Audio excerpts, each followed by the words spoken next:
Bill Hoffman, as I mentioned, fine writer at Newsmax here. Bill, welcome. Always great to see you, sir. Thanks, Steve. All right, so what, I mean, it just, if let me ask you this question, because you've been in the media a long, long time.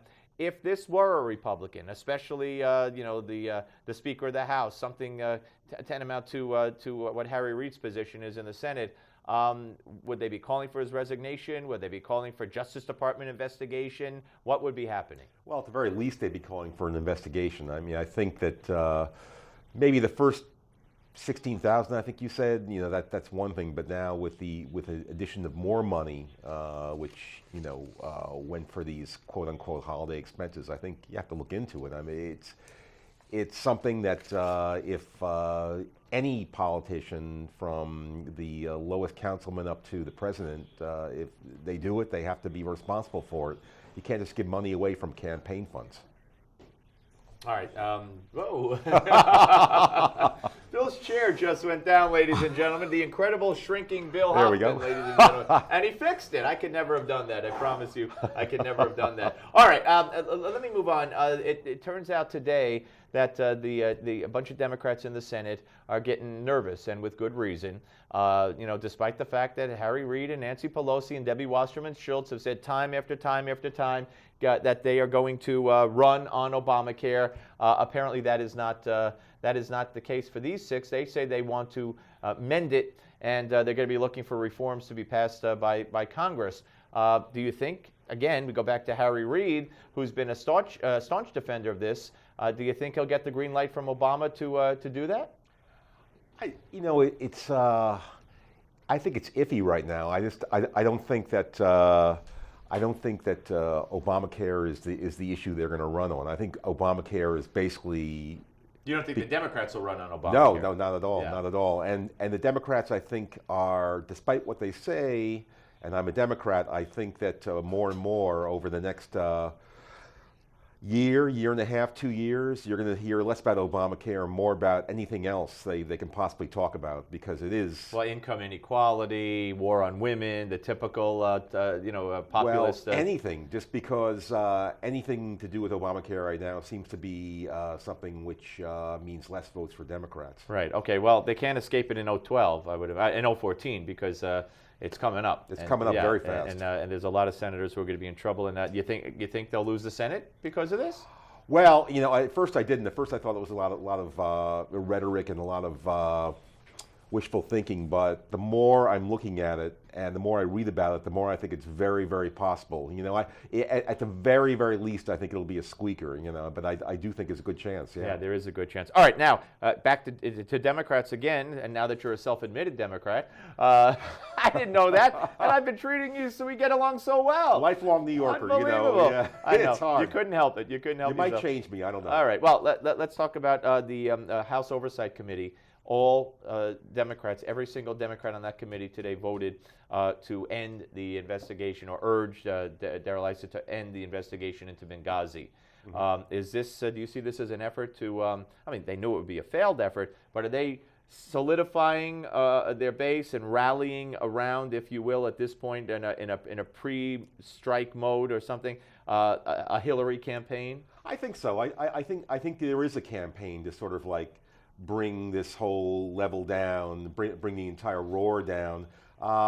Just as the Republicans would keep trying to push for Obamacare to be quashed, time after time after time. The Democrats, this is sort of their Obamacare in a way. They want to try to push down the roar of the Benghazi investigation. Do you think? I don't think it's going to work. But yeah. I don't either. It seems as if Benghazi is something which Hillary's going to have to deal with, the Democrats will have to deal with, and there's no getting away from it.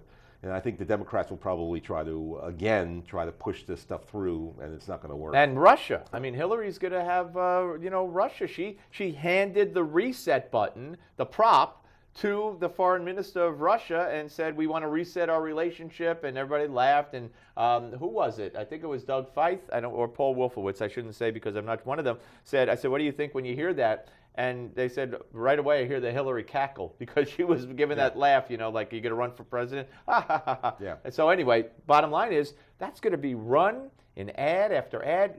juxtaposed to Benghazi. What difference does it make? Yeah. I mean, she's going to have her hands full. And people, you could say, don't care about foreign policy, but when it's one after the other, and these kinds of issues that are big issues, she's going to have a hard time explaining it. She will definitely have a hard time explaining it. She'll have a very hard time, especially when you think, in this day and age, did you ever think in 2014 we'd be talking about Russia becoming this out-of-control nation again? The Cold War was over, everything is finished. Well, and suddenly, of course, Romney was right in 2012, as it turned out, and Obama was wrong. The 80s called and wanted their foreign policy back when Romney said that Russia's our biggest geopolitical foe.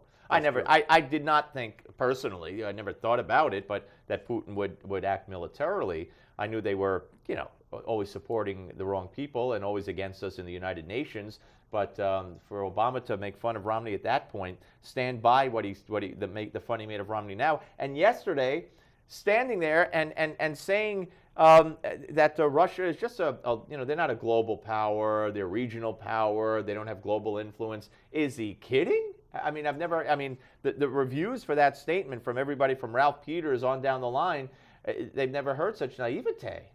Well, at this stage of the game, when you look at it, I mean, that's correct. That's correct. You have to think of Russia as being a major, dangerous power in a lot of ways, especially with a guy like Putin, at the helm, because the new bear. Yeah. I mean, and he's a he-man. He's his own guy. He takes his shirt off and he rides those horses, baby. He does, but I got to give him credit. I couldn't do that anymore. All right, I want to touch, because we're going to be talking to Paul Molshine of the Star Ledger in the next segment. The report came out today by Governor Christie's law firm that he hired, that I helped pay for as a New Jersey resident, apparently, to investigate Bridgegate, Christie's role in it, what he knew about it, and clean as a whistle, says the law team that represented and looked into this for Christie. I got to feel that we haven't heard from some key players who want immunity before they testify or give over emails, but I mean, you got the committees in the Jersey legislature looking at this. You got a federal investigation looking at this. I mean, I would think if there was a smoking gun out there that would indict Christie, we'd have heard something about it by now. Instead of them doubling down, and the law firm has a reputation. I mean, if they're how they going to explain that? Oh, did you see this? Oh no, we overlooked that. I mean, that's not going to look good for the law firm. But I do think though that the law firm, I think it's headed by Randy Mastro, the former who's deputy mayor to Giuliani, right? Yeah, who's a friend of Christie and everything like that. So I do have to. I do think that Christie wouldn't screw around, wouldn't mess around with, like telling people to skewer the report one way or the other.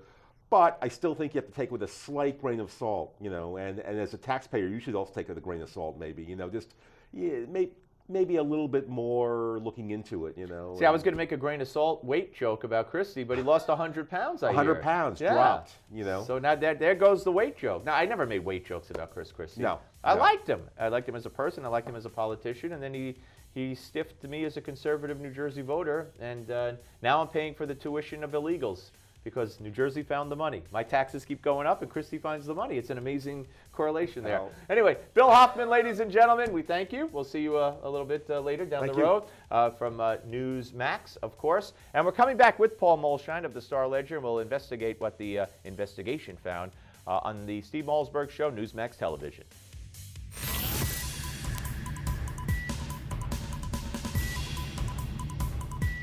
We don't just talk about the news, we talk to those making news. This is the Steve Malzberg Show.